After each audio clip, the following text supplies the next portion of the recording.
Hello, it's a privilege to welcome you to this week's edition of From Our Correspondents. In this edition, we get up and close with Ohimi Nteria, the producer of this week's Hotline documentary, Child Bride. We explore the backstories of that documentary. Also, we tell you about an app that has become important for motorists to continue perfecting their crafts. Kwesi Debra would fill us in. We also take a trip to Kunsu, a community that served as a center of slave trade in the then Gold Coast, with some of the slave market structures still in existence. I will share details of these and many other stories from our correspondents across the country. My name is Richard K Nyarko. Be my guest for this 1 hour package. Let's begin the program. And this week, Love FM's Ohimi Nteria has been telling us a series of stories in his Child Bride Hotline documentary. The JoyNews documentary tells the story of 20-year-old Rakia, who almost took her life after she was forced into marrying a man more than twice her age. According to UNICEF, Ghana is home to over 2 million child brides. The international organization has warned that Ghana risks missing out on meeting the Sustainable Development Goal 5, eliminating all harmful practices that affect the welfare and development of the child. We will speak with the producer of the documentary shortly, but first, let's watch excerpts of the documentary.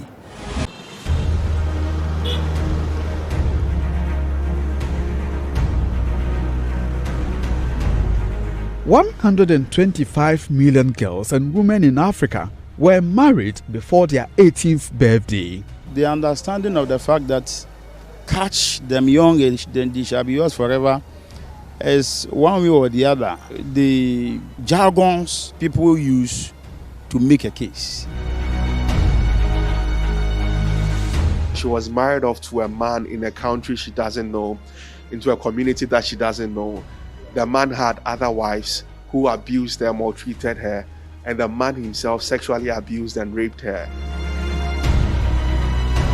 This man thinks that once she's a wife, no matter her size, she must, behave as a wife.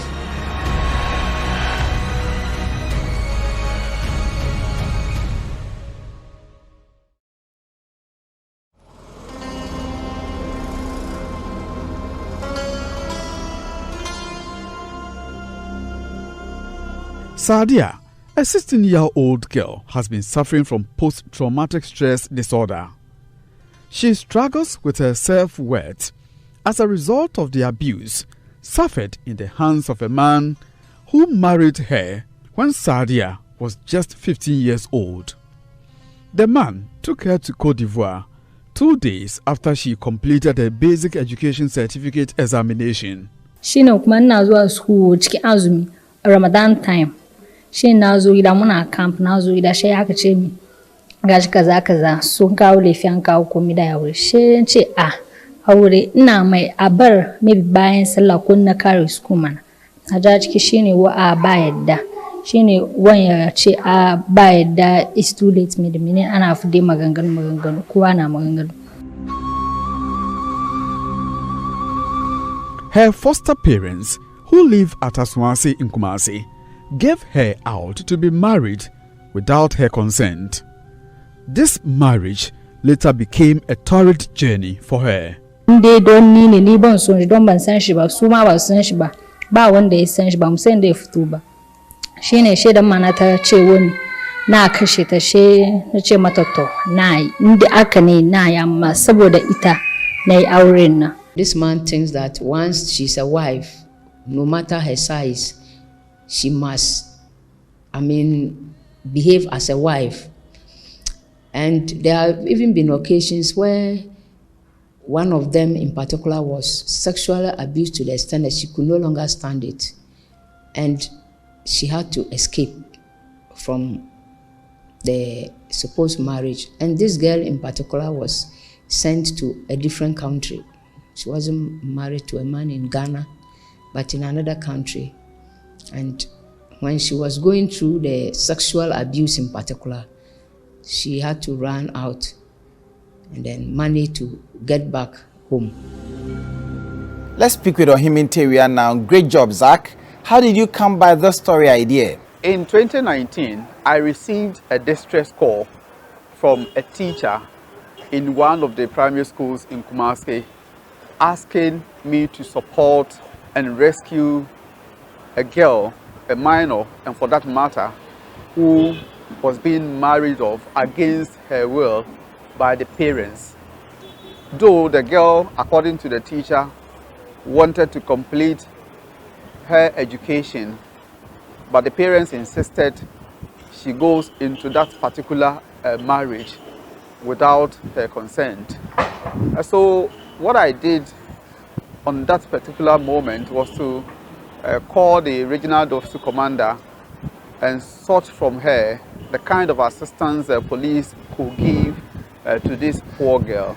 And in my conversation with the regional officer commander, I got to know that this particular girl was not the very first person being married off against her will.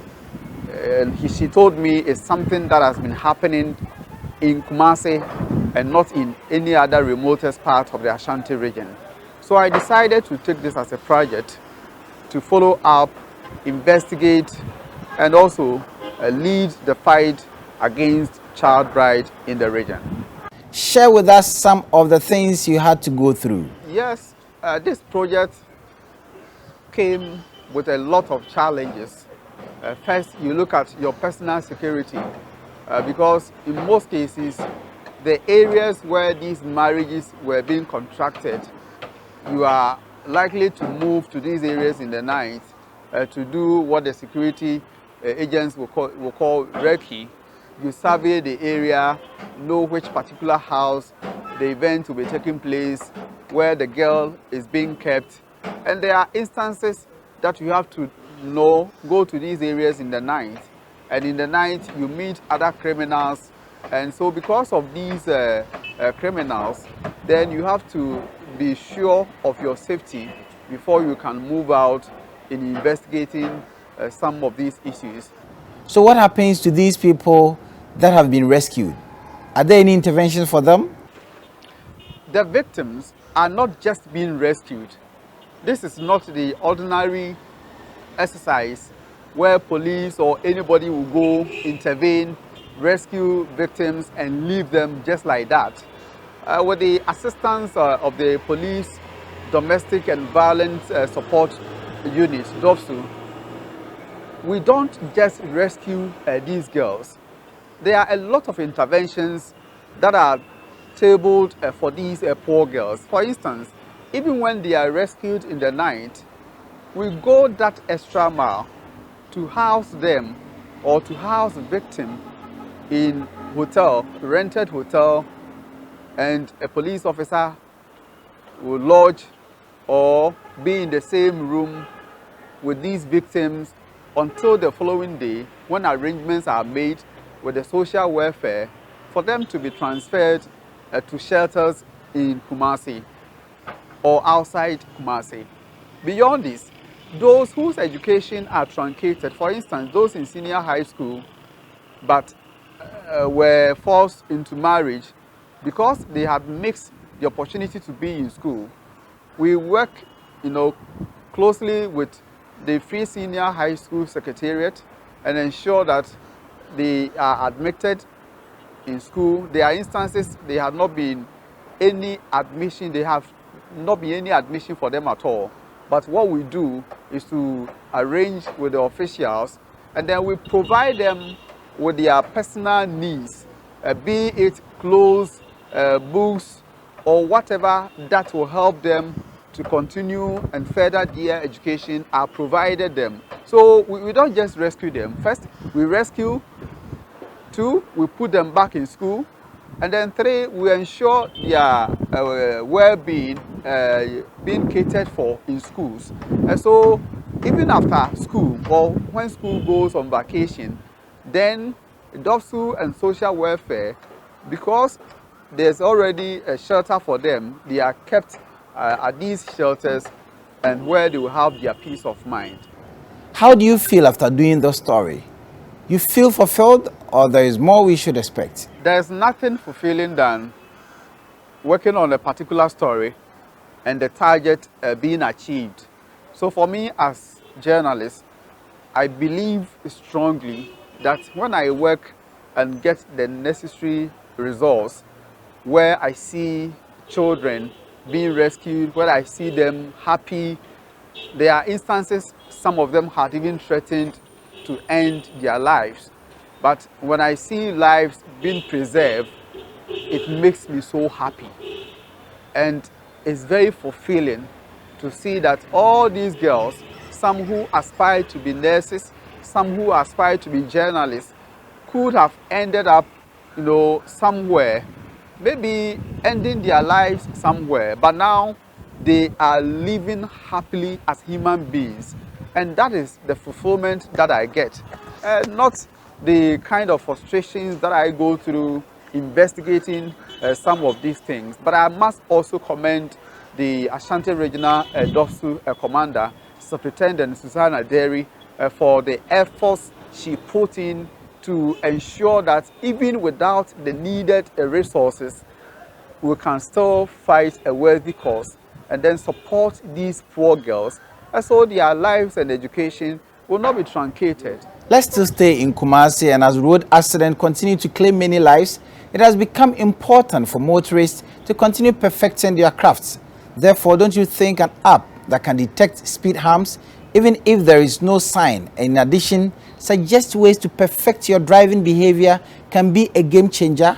That's what Tech Device Hub Limited has done with the Road Hazard Alert Masterpiece on the RAM app. Love FM's Kwesi Debra speaks with the KNUST graduates, Stephen Frempong and Jesse Anim. The ramp app in full Road Hazard Alert Masterpiece is designed to ensure that the road is safe, because there is increasing rate of accidents and people are losing lives. Currently, there is no system that knows exactly where the road signs have been plotted on the map. We checked Google Maps, Mapbox, they all don't have that functionality. So what we did was we created a system that helps us to manually plot our own coordinates into a database. Then we use that database to slow down. We check that database as the driver is moving on the road. Then we compare that database value to the position that the driver is at. Then if the driver is maybe 100 meters away from the road sign, we notify the driver with a voice notification. How does this work? It has different ways of helping us. First of all, as a driver, one thing you need to know is you need to be perfecting your skills, because there are places you are lacking in. Secondly, even if you're a very good driver, when you are driving on an unfamiliar road, it's very risky. Therefore, what the ramp app does is it perfects your driving as well as making the road as familiar as it can for you. How does it do that? Whilst you are driving, the ramp app detects speed ramps, traffic signs, and all other alerts on the road. When you are driving on a road where the behavior of the people in that community is reckless driving, it lets you know if you should expect more motorbikes. It lets you know. With this, it helps you and makes the road as familiar for you as it can. That is how the ramp app is able to make the road familiar for you. In the other field, it is also designed to make you perfect your driving. You can see there is a zebra crossing ahead of us. So the ramp app is able to tell us that there is a zebra crossing ahead. So we have to slow down. Aside that, it also detects other critical stuffs on the road. If it's a speed ramp, if it's a traffic sign, or everything else, to ensure that the driver is very comfortable and knows the road he's driving on. How does it do that? Whilst you are driving, the ramp app is able to check your driving errors with your phone or our special camera. When you buy our dash cam, it does that as well as your phone. So with the ramp app, what it does is it uses your front and back camera to check your focus, your changing lanes, and all other driving skills. When there is a skill you are lacking, through artificial intelligence, it is able to detect that. And when it detects the places you are lacking, the ramp app, whilst you are home and you are relaxing, is able to tell you what to do to perfect your driving, guess what? It doesn't just tell you what to do behind the wheel. For some people that lack focus, it will tell you the kind of foods to eat to improve and then give you strong focus so that you can be good at driving. With this, the ramp up puts all those stuff together to ensure that you are a very good driver and it prevents accidents. To our third story now, and the Bono East region boasts of several tourist attractions, including the Kintampo Waterfalls, the Boyem Bat Cave, the Boabin Monkey Sanctuary, among others. However, little is known of Kunsu, a community rich in important historical landmarks. As part of our Ghana Man series, my colleague Anna Sabit paid a visit to Kunsu, a community that served as a center of slave trade in the then Gold Coast, with some of the slave market structures still in existence. Kunsu is a predominantly farming community here in the Kintampo North municipality of the Bono East region. The community is one of the key traditional towns in the area and is noted for its rich but unharnessed ecotourism potentials. History has it that Kunsu served as the center of slave trade in the then Gold Coast, with some of the slave market structures still in existence. Where I'm standing now is called Mraiso. Of course, the people here say this used to be a slave market in the 18th century. You see this fencing. Of course, this is the entrance into this market that served that particular purpose. And after they are assembled here, the trading activity goes on before some are dispatched through Abase, some through Bonomanso, and then they end up at the coastal areas before they find themselves onto the sea and then to the other parts of the world. We're telling you this rich history today as part of the Ghana Man series. Join us as we do this together. Kunsu was a triangular area. From far north, the slaves were captured, brought here. Nana Osahene Kweku Krantin II is the chief of Kunsu. He shares with me what happens next after the trading of these slaves here at the Mraiso market. Those who came here, they were transported, some to Abasi, to Kumasi, some of them from here to Maso. So we have two posts, Maso and Abasi. But the general station was here. So historically, this rocky mountain here called Bojama is where the slaves, after the slave trade, are being kept temporarily before they are being, moved to either Bonomanso or through Abasi and then on their way to the coastal areas. All the slaves captured were kept in the that Bojama and the rock. Then Europeans, they came and then took them some away. But since they were working, when they get to Maso, they lodged there for some time. Then they continue. Those who will also go to Abasi, from Abasi, and then that area, then they also go to Kumasi. These beautiful rocky mountains, according to the people here, is a very rich tourist attraction site because of the roles it played in the past. Joshua Onyankonton is a resident here. It's a very, very tourist attraction indeed. It's a history,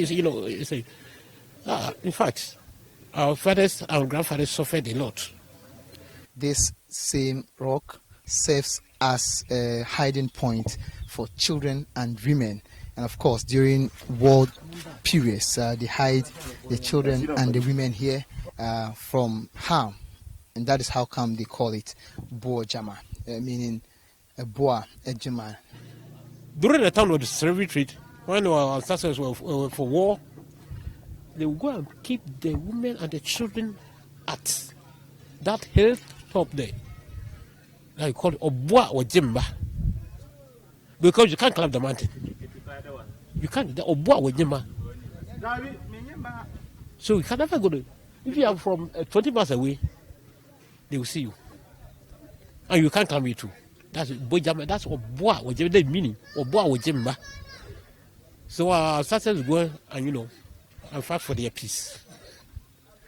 For Nana Osahene Kweku Krantin II, if measures are not taken to help develop the site as well as document this history, it will fade away with time. see, my senior chiefs, my uncles, and most of them were illiterates. But me, as a little educated, I've tried to sell it out. And every gathering, and whoever cares, comes to me, and I get them the story. You see, right now, the market center, street market, is depleting because people have cut almost all the trees. We have got a big bubble tree with carrots, everything around. They've sold them all. And one of my reports, I said that it's going to generate funds even for the municipal assembly at Kintampo. If they're able to manufacture, help it to develop it well, it will be one of the best tourist areas within the area. But they tell the news, they go and nothing comes in. So for our Ghana Man series today, this is Kunsu, a community from the Kintampo South municipality of the Bono-East region. My name is Anas Sabit reporting for JoyNews. Let's still stay with Anas Sabit because traders of essential commodities at the popular Techiman Central Market are lamenting the soaring prices of food items which have affected patronage. They say the recent hikes in the pump prices of fuel is likely to blame, adding that the situation is affecting their economic activities. They want government to intervene to save the situation, which has left many of them frustrated. The recent hike in the prices of fuel commodities across the country has compounded to the hardship of many Ghanaians. Today, we are here at the Techiman Central Market, which is the largest food crop market in the West African South region. We are here to engage these traders here to find out from them how the situation is impacting on their sales here at the Techiman Central Market. Let's get interactive with these traders to have their take on the state of the increase in prices of goods. The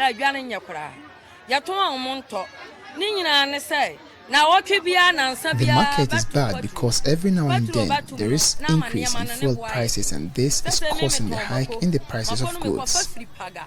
I sell pepper here and I travel to Paga for my goods. When I started, the fare per bag was 12 Ghana cedis. Last year, they charged us 25 Ghana cedis per bag, but today we pay 50 Ghana cedis per bag. So the hike in fuel prices is affecting the prices, and buyers here cannot afford it. They need the items but cannot buy due to the cost.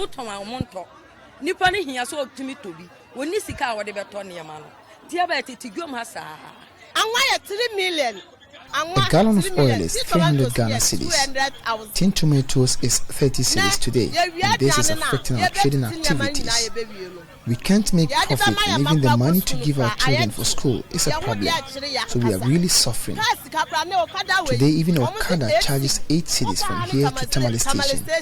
So we are really suffering. These traders say the incessant hike in the prices of goods is adversely affecting their trades, as buyers no longer patronize them due to the exorbitant cost of commodities in the market.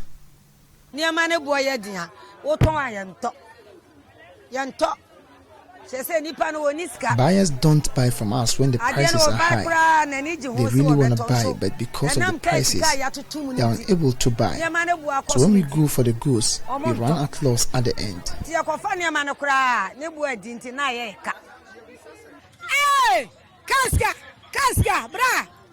At first, we paid 20 Ghana cedis from here to Kumasi, and now it's 25 Ghana cedis. Same applies to the market tools. It used to be 50 pesos, but now it's 1 Ghana cedis. Everything is being affected, so it's compounding to our hardships.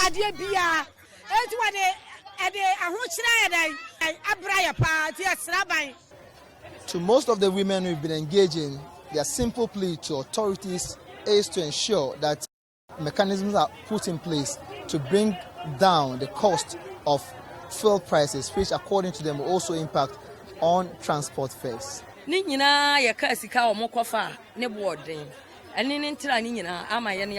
are going through is as a result of the fuel prices. So we are pleading to those in authorities to intervene because we are really suffering. We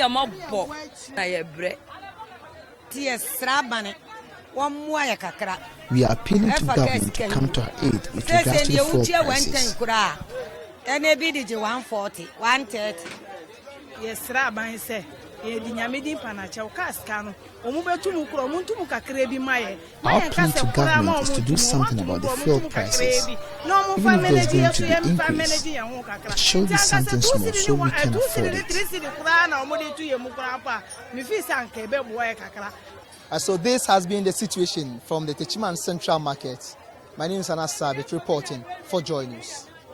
We will take a break. From our correspondent returns shortly with more stories. Please stay. Welcome back from the break, and let's go to the Western region. And Natalia Kwansa, who just returned from Morocco, has more stories to share. She reports that Ghanaians studying in Morocco under the Morocco Scholarship program say the delays in the release of their stipends is gravely affecting them. The students explain that the 3-month stipends owned there by government is affecting their studies and has generally made life unbearable.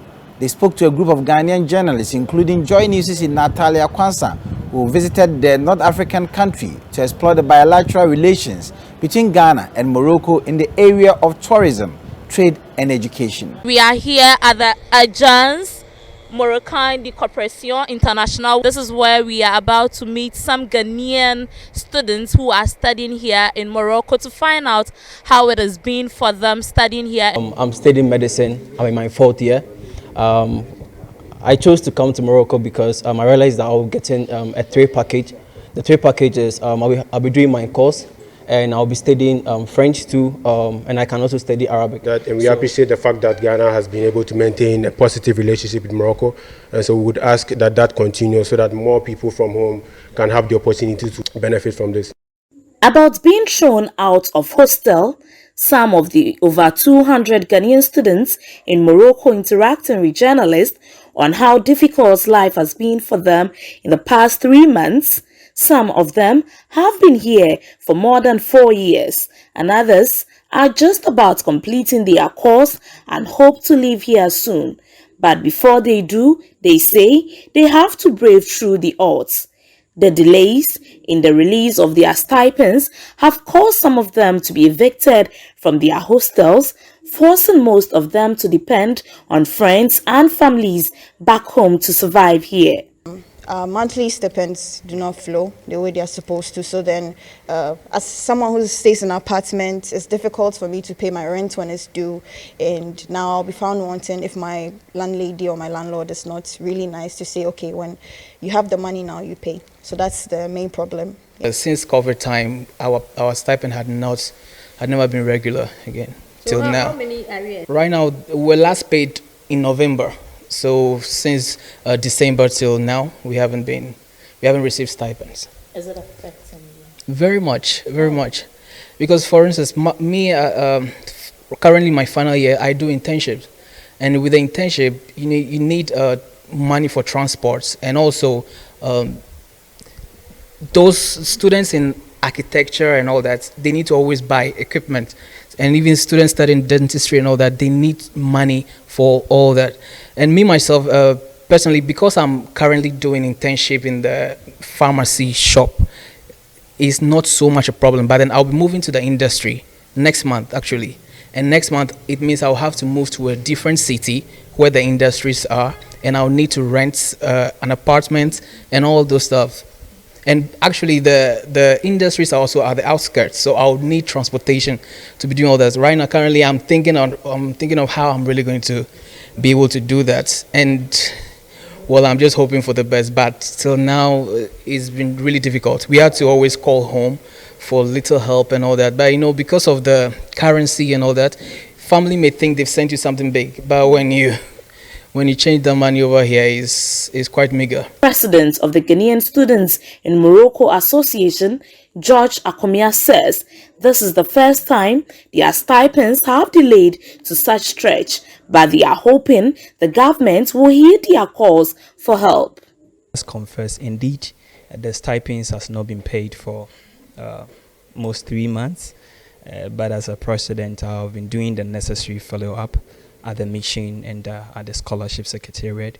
So early this week, I think last week, I even had a communique from the scholarship secretariat that they are tirelessly working on our stipend. So I'm very hopeful, and I believe in their words that hopefully this month we'll be hearing something great from the government. Ghana's ambassador to Morocco, Samuel Jojo Efabroni, however, says they are in constant talk with the scholarship secretariat and soon the students would be paid their arrears. Yes, it's true that money are delayed, but this is a perennial issue. Most often, you know, their money are part of the budget that government prepares. And most often, at the first quarter of every year, there seems to be delay. Why? Because, you know, when the budget is prepared and is approved, you have to go through many processes in Parliament. And as we sit down, even the 2022 budget is in limbo. I don't know. You see, so the first quarter is going and we haven't received their, you know, money. And that has delayed payment to the student. Everybody is eager to have money. We know without money, the challenges that they go through, some of them are renting houses and the landlords will be on their neck and all. But as a mission, we are trying to liaise with Scholarship Secretariat so that the money will be remitted and will be able to them. For Joy News, I am in Athalia, Kunsu, Morocco. Let's go to where residents in the Wa municipality of the Upper West region, especially road commuters, are unhappy over the delay by the Department of Urban Roads to fix the main traffic lights in the town. The traffic light ceased working for 35 days and have never been any attempt to fix it. The result is the sea of accident occurring at the traffic intersection. Joy News' Upper West regional correspondent Rafiq Salam reports it's even worse in the night as street lights in the area are also not working, making it chaotic. The one municipality of the Upper West region has 3 traffic lights installed at various locations. Installed first out of the 3 to be installed over 2 decades ago was this one located at the heart of the Central Business District. It is few steps away from the Wadiali Market and has 4 major road intersections that leads to all parts of the township and beyond. As a result of that, it is the busiest street in the municipality. The importance of the traffic light is therefore of utmost importance to the people. However, for more than a month now, it has developed a fault and has malfunctioned. Scores of accidents have occurred here, leaving many here maimed for life. Many drivers, riders, and pedestrians are unhappy and are going after the jugular of those in power. And so we need traffic lights, operational ones, that can be at most of the intersections. So I was sick and tired of this situation when we saw that the way the policemen, most especially the MTT people at the Scotland Town, would have to stand for well over 35 days. We thought it was going to be a 1 week or 2 days kind of thing. But as we speak now, people are suffering, the policemen themselves are suffering, and then we are unable to get the authorities to talk to us that this is the reason why. This one can cause a whole lot of accidents. And these days, we've been hearing that people are dying almost every day. Even though you might be careless or maybe something might pop up for one to have an accident, but the traffic light is there to direct who to go and who to come. So now that the traffic is not there, everybody will be in a hurry to go or to come. We are always afraid. Sometimes if you are passing here, especially in the night time, there is nobody here directing. So I'm always afraid to pass because of it. As you can see, the place is very crowded. Because the policeman is there stopping people, it makes the roads very crowded. Most people will stand and the way the queue will be long, and the time that he will release the other people to come and go and the time that the other people will wait is very stressful. It's been 35 days since the traffic light at the heart of the one municipality devolved a fault. Each of the 35 days is not functioning. You have these policemen right here directing traffic. Some of them, they are trying to obey what we are doing, but some of them, they also try to beat the traffic. So our duty is that the moment it's time for these people, I have to put them to come. When it's done, I'll cut them off, I'll put this people. But the rest, some of them, They prefer not to obey my instructions, so there's nothing I can do. There are times when it's 6:30, when we try to obey them, they refuse because they say it's time for them to go and pray. So they will not obey our traffic. In the night, it is worse. Chaos, darkness, and all drivers have the right of way. The only thing that seems to be sane and helpful are the highlights of vehicles that help the motorists to mandate their way through. You can see that there's total confusion right here at the main traffic light. Nobody is obeying the other. There's nobody to direct traffic because there's total darkness and total confusion. There's no light. I'm even using the light of my car to see how things are going. It is really dangerous to even conduct an interview here. You could be hit in the dark unknowingly by the impatient motorist. The darkness here is legendary and has forced us to use light from a mobile phone to enable us speak to this tricycle rider. Vehicles are moving without any directions, and this can lead to accident.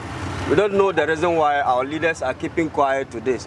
I don't know whether they are waiting for something to happen before they come to assist us or what. For now, we are still confused. We don't know our way forward, and we don't know what to do. It's very risky and it's very dangerous too.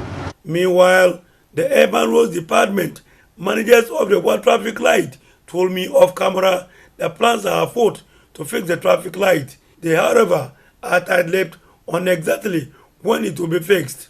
The one municipal chief executive is Secretary Moment, whose head is on the chopping block by motorists over the malfunctioning of the traffic light, has declined to speak on the matter. Reporting for JoyNews, Rafik Salam. Wow.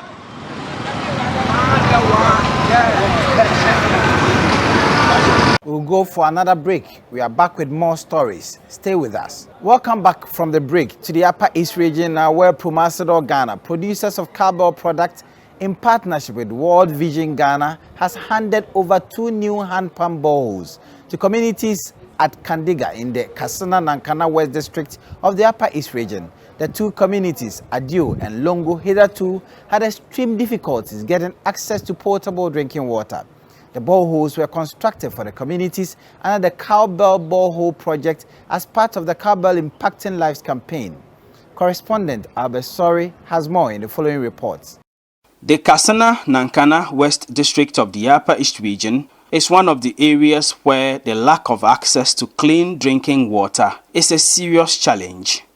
At the Adio and Longo communities inside Kandiga in this district, it was even more precarious as the people often struggled commuting long distances to other communities to look for water. School children were also bearing the brunt of the lack of water in these communities as they lost many lesson hours looking for water to prepare for school. They also battled with thirst when the sun became hot during school hours. The chief of Kandiga, Naba Henry Abawene Amenga Etigo, said the lack of access to water became a bigger problem for him and the people in the outbreak of the coronavirus pandemic.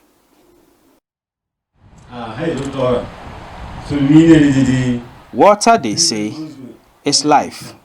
So when we struggle for water, it means we struggle to stay alive.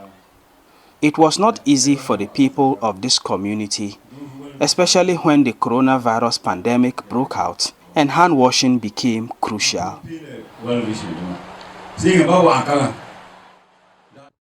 Promasidor Ghana, the producers of cowbell products in partnership with World Vision Ghana, have come to the aid of the Adio and Longo communities here at Kandiga by constructing a borehole for each community. The boreholes were constructed under the Cowbell Boreholes project as part of the Cowbell Impacting Lives campaign and commissioned to mark World Water Day, which was observed on the 22nd of March. Joseph Ashong works with Promasidor Ghana. The borehole project is actually part of a series of social responsibility interventions that we put in place during our 20th anniversary, somewhere 2019. So what we are seeing here is part of the plans that we had in place to give communities that are vulnerable, that are actually lacking potable water. If you follow how we are even celebrating this year's World Water Day, the emphasis is on underground water. And needless to say, underground water per our own activities in the community, farming and other stuff, also endangers the quality of this underground water. So normally we advise that they should take good care of this facility, and our partners assure us that this facility, if taken good care of, could last for almost 50 years. And that means generations on generations will come and benefit from this. He said more communities across the country will benefit from the next phase of the project. This actually is marks the end of the first phase. We're going to start the next phase hopefully this year, where we are estimating to give to touch base in about 30 more communities of such caliber, providing boreholes and potable water to vulnerable communities in the country. The boreholes were constructed in partnership with World Vision Ghana, a Christian relief, development and advocacy organization dedicated to working with children, families and communities to overcome poverty and injustice. Richard K is Integrated Programs Director at World Vision. We've been working in the most challenging context to provide water to communities, and our objective is to ensure that this water brings good health to children. It also brings access to education, because the time taken for children to commute to school is reduced when water is provided. For the people of the Adio and Longo communities, the new boreholes have come as a huge sigh of relief, because they have been provided at a time when temperatures in this part of the country can go as high as 43 degrees Celsius. For JoyNews, Albert Sorry, Kandega, Upper East Region.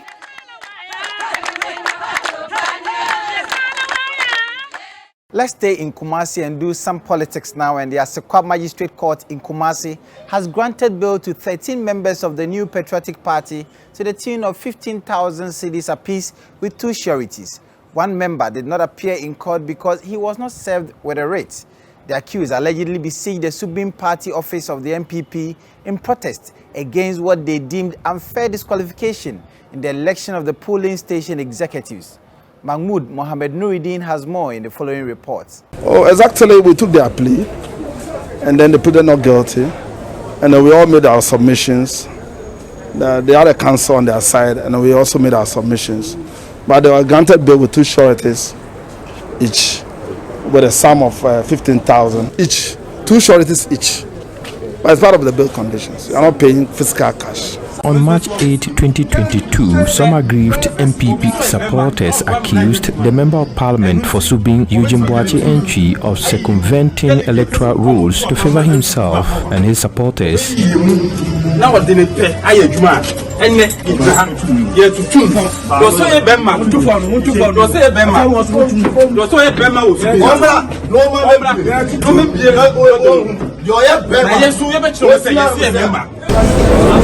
But the police say it was unlawful for the aspiring polling station delegates to close down the party's constituency office. The 14 members of the party were therefore sued at the Asekwa Magistrate Court. The accused were charged with conspiracy and offensive conduct contrary to the laws of the country. Chief Superintendent Kofi Blagozi says the accused persons should not have taken the law into their own hands to cause mayhem and confusion. He says the police will prevent such unlawful conduct in the Ashanti region. I alluded to the fact before the court that there are well laid down structures from the party where grievances are being addressed.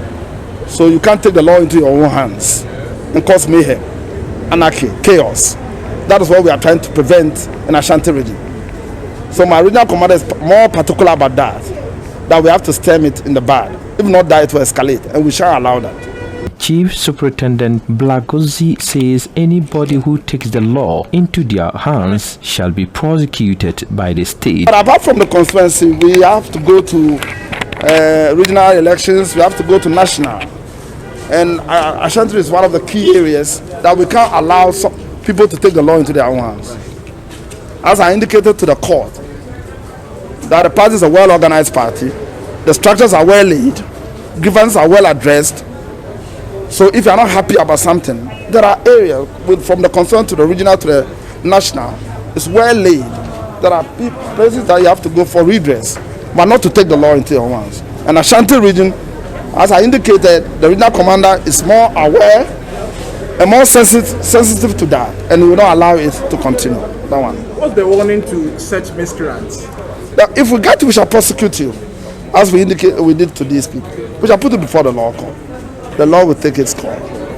Counsel for the accused, Anis Mokhtar Mohadeen, raises some concerns. Citizens of Ghana, we like to see the police as our friends. I believe that is why the police changed its name from police force to police service.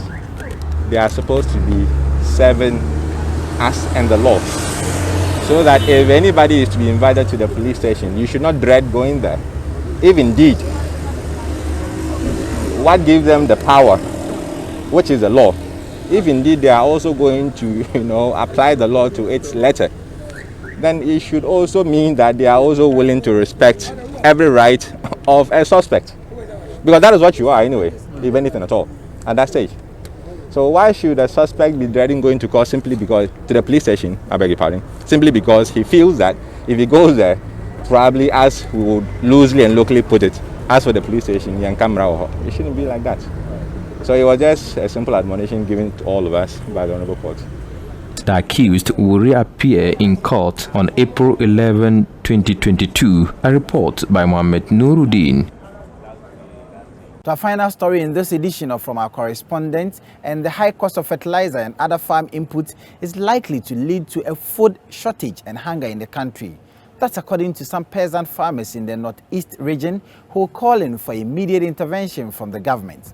The increment have been blamed on supply chain disruptions caused by the COVID-19 pandemic and the crisis in Ukraine. According to the farmers, the situation is taking a biting toll on crop production, as some farmers have been compelled to scale back production, while others are quitting farming altogether to become input dealers. Correspondent Elias Tutanku spoke to a peasant farm leader in the northeast region, one of the country's food basket regions. Alhaji Karib Mahmoud is a well-known and experienced farmer based in the capital town of the northeast region. He is the chief executive officer of Who is Free Farms and has actively been farming all varieties of food crops, including cereal and vegetables, for over 40 years now. But due to the recent sharp increases in the prices of input and the general high operational cost, Alhaji Karim has gradually switched into a full-time agrochemical dealer. He says several farmers in the region are ready to call it quits if there's no help from the state agencies to reduce the prices of farm input, especially fertilizer. Everything has increased. Last year, for instance, by this time, we were getting fertilizer around 80 cedi, 85 cedi. But this year, currently, fertilizer, MPK, if you don't have 500 Ghana cedis in your hand, you will not get fertilizer. Even some of the fertilizers, you can't even get. The Yara fertilizer, you will not get it. And then the chemical too. Last year like this, this thing, glyphosate, 19 cedis, 20 cedis, but as at now, 1 liter is 50 cedis, 45 cedis for 1 liter, which means that it has increased double. For this case, how can we able to farm? These vegetable farmers couldn't agree more with Alhaji Karim. According to them, the hikes in the price of fuel has not only affected agricultural production cost, but forcing some farmers to scale back production, with others looking at the prospect of quitting production altogether. As we are farming this year, we buy fertilizer 1 bag Yara. We buy 1 bag 440 Ghana cedis. And look at it now. Our Kamantos, 1 basket is 70 cedis. How can you get from what you spend and what you gain? So the farming is very fine, but due to the marketing, we fell down. It has increased badly. Like last year, the planting for food and job, it was 42 or 43. And today they have already bring the distance out that 160, more than 200% increment. So you go there, you will not get it. You will get it to a dealer, and the dealer will also increase the price what he wants. So we should just appeal to the government. He should look down upon us. He should take care of us. If not that, food crisis will increase in Ghana. Kwama you nektrada la kwam korba 5 cedi. 5 cedi ma you want dala 10 cedi. 10 cedi ma de malamus ntete. Fatrada trada la 1.2 yara. You wa yara nya ala 1.5 million be 4.5 katana dara. The Maria Musuntiti. Alhaji Karim has therefore appealed to the government to intervene by any means necessary to prevent the country from plunging into an imminent food crisis this year. There will be hunger. There will be hunger. If they didn't go to farm, why can they work? They don't go to farm. Where can we get food? Hunger must kill us. If the farmer didn't go to farm, you, the officer, minister, MP, president, where can you get food to enjoy? So there will be much hunger in Ghana here next year if they didn't do something about that. Though we are appealing, just wake up and work hard to solve this problem in the name of Allah. Reporting for Joy News, Ilyasu Tanko Naliru. And that's our show for today. Many thanks to you for watching. We are back same time next week. My name is Richard K Nyarko. Have a fantastic weekend.